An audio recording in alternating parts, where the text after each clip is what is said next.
Hello friends, माझ्या mini व्लॉगमध्ये तुमचं स्वागत आहे.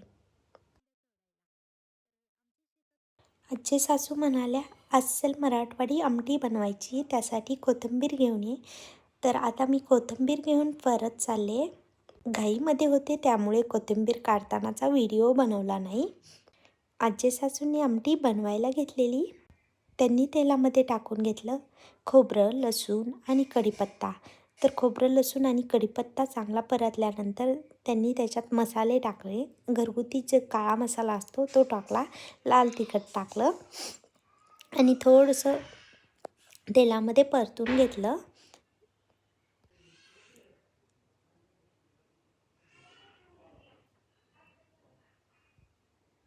नंतर त्यामध्ये थोडासा कांदा लसूण मसालाही घातला. तोही थोडासा परतून घेतला. नंतर यामध्ये भाजलेल्या कांद्याचं आणि कोथिंबीरचं वाटण टाकून घेतलं.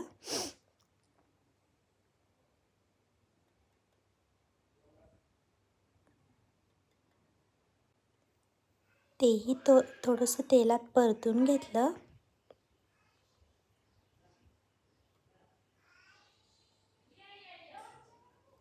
नंतर पुरणासाठी शिजलेली हरभरा डाळ होती, त्याचं जे पाणी असतं त्याला येळवणी असं म्हणतात, ते टाकून घेतलं.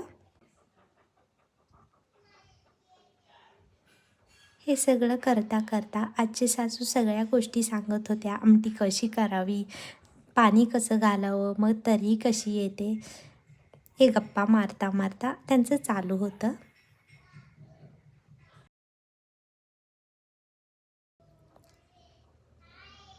मग त्यांनी सासूबाईंना मीठ घालायला सांगितलं. सासूबाईंनी मीठ घातलं.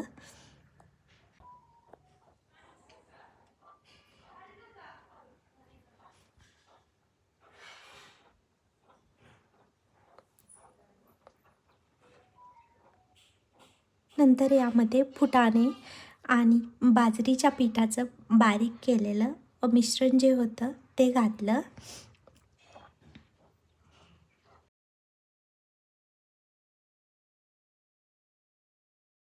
नंतर यामध्ये थोडंसं पाणी घालून आमटी कढायला टाकली. तुमच्याकडे अशी आमटी बनवतात का? की तुम्ही काही वेगळ्या पद्धतीने बनवता? हे मला कमेंटमध्ये नक्की कळवा.